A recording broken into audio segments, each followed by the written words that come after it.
नगरीय स्थानीय स्वशासन संबंधित कुछ प्रमुख तथ्यों को देखेंगे। आइए दोस्तों, पटेल जी के क्लासेस में आपका स्वागत है। आज हम लोग नगरीय स्थानीय स्वशासन से संबंधित कुछ प्रमुख तथ्यों को देखेंगे जो आगामी परीक्षाओं के लिए काफ़ी महत्वपूर्ण होगा।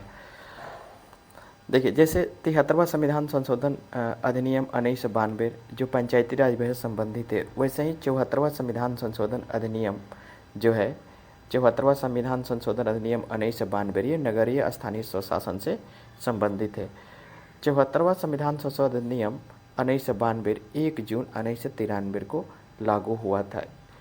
इस संविधान संशोधन अधिनियम के द्वारा नगरीय स्थानीय स्वशासन को संविधान के भाग 9 क में अनुच्छेद 243 त से 243 यह छद तक रखा गया।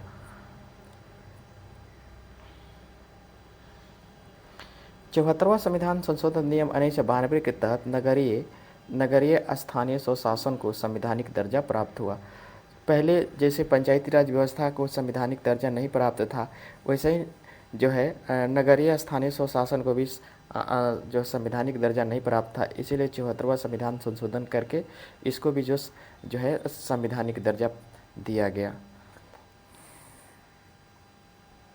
74वां संविधान संशोधन अधिनियम के समय भारत के तत्कालीन प्रधानमंत्री पीवी नरसिम्हा राव थे। 74वां संविधान संशोधन अधिनियम के बाद नगरीय स्थानीय स्वशासन को संविधान के अनुच्छेद 12 में रखा गया और इस अनुसूची 12 में रखा गया और इस अनुसूची में 18 विषयों का उल्लेख है। अर्थात जो नगरीय स्थानीय स्वशासन है वो 18 विषयों पर कार्य करा सकता है।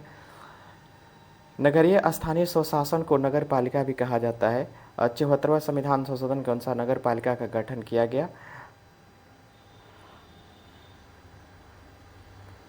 74वां संविधान संशोधन नियम 1992 के तहत नगरीय स्थानीय स्वशासन का गठन 3 भागों में किया गया। पहला, एक नगर पंचायत, जो ग्रामीण क्षेत्र शहर में बदल रहा हो वहाँ पर नगर पंचायत लगाया गया। दूसरा है नगर परिषद, जो छोटे शहर हैं वहाँ पर नगर परिषद लगाया गया। जो महानगर हैं वहाँ पर नगर निगम लगाया गया। और इस तरह से जो है भारत में जो है नगरीय स्थानीय स्वशासन का संचालन शुरू हुआ। आगे बढ़ते हैं हम लोग। नगरीय पंचायत का गठन उसी क्षेत्र में किया जाता है जो ग्रामीण क्षेत्र से नगरीय क्षेत्र में परिवर्तित होते हैं। नगर का मतलब होता है शहर। नगर पालिका परिषद का गठन जो है छोटे नगर क्षेत्रों में किया जाता है। नगर निगम का गठन बड़े नगरीय क्षेत्रों में किया जाता है। और नगरीय स्थानीय स्वशासन के चुनाव का जिम्मेवारी राज्य सरकार द्वारा होता है, अर्थात राज्य निर्वाचन आयोग का। नगरीय स्थानीय स्वशासन के निर्वाचित सदस्यों का निम्न आयु सीमा 21 वर्ष होता है। इसके अध्यक्षों को अलग अलग हम लोग नामों से जानते हैं। इनका जो कार्यकाल होता है वो 5 वर्ष का होता है।